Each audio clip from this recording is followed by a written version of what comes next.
La santé et le développement des femmes sont deux aspects extrêmement importants de l'engagement social de la Banque nationale. On sait qu'une Québécoise sur 9 développera un cancer du sein au cours de sa vie. C'est donc tout naturel pour la Banque nationale de faire équipe avec la Fondation. La carte Allure de la Banque nationale a été créée spécialement pour supporter la Fondation. Depuis son lancement il y a 10 ans, les détentrices de la carte nous ont permis de remettre plus de 3 millions de dollars à la Fondation en utilisant la carte à tous les jours. Au Québec, il y a 6 000 femmes qui reçoivent le diagnostic du cancer du sein par année. La Fondation du cancer du sein du Québec a été essentielle pour ma recherche depuis au moins 10 ans. Et grâce à elle, premièrement, mon laboratoire existe toujours. On a eu au moins 3 projets subventionnés. Premièrement, c'était la recherche des nouveaux gènes dans le cancer du sein.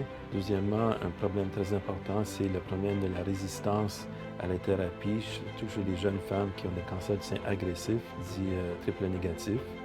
On a eu une nouvelle drogue, telle l'Herceptin, qui a permis à beaucoup de femmes de ne pas avoir de récidive de cancer du sein.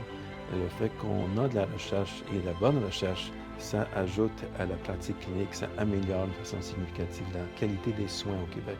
Si j'avais un message à donner aux donateurs, c'est premièrement un message de gratitude. Depuis plusieurs années, on dépend vraiment sur ces fonds-là et c'est grâce à ces fonds qu'on fait les découvertes qu'on fait.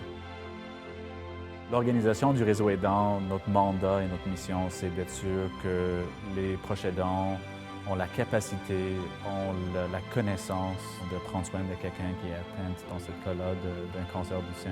Le projet qui a été subventionné par la Fondation du cancer du sein du Québec est une série de webinaires qui sont offerts par des professionnels de la santé. Ce sont des thèmes variés, mais qui touchent les facettes de l'expérience d'être un proche aidant. Dans l'absence de ce type d'éducation, c'est sûr que les proches aidants souvent voyagent leur parcours avec un niveau de désorientation.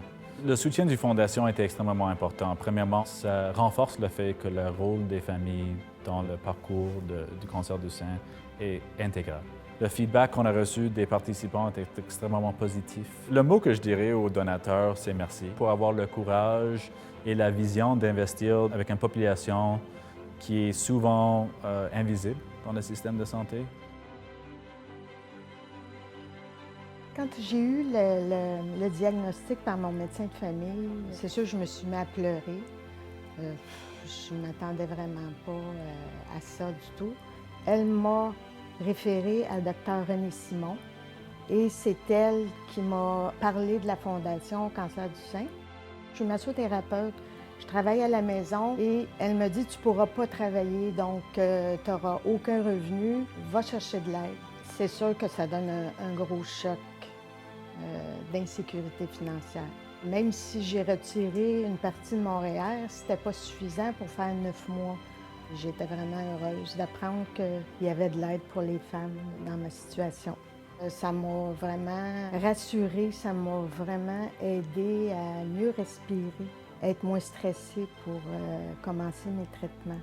L'aide financière m'a permis aussi non seulement de payer des médicaments qui n'étaient pas couverts, j'ai pu aussi payer mon téléphone, les taxes. C'est un gros montant à chaque mois. J'aimerais vraiment que d'autres femmes puissent avoir longtemps l'opportunité de recevoir quand c'est nécessaire. On n'a pas le choix, il faut mettre notre orgueil de côté puis il faut accepter de l'aide.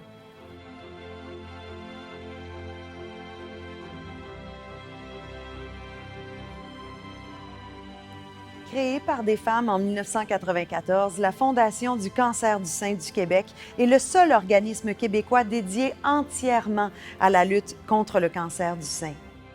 Grâce à la recherche, au soutien et à la sensibilisation, elle place au cœur de sa mission des personnes atteintes et leurs proches. Chercheurs, donateurs, bénévoles et familles, tous sont liés par un même espoir, celui de vivre un jour dans un monde sans cancer du sein.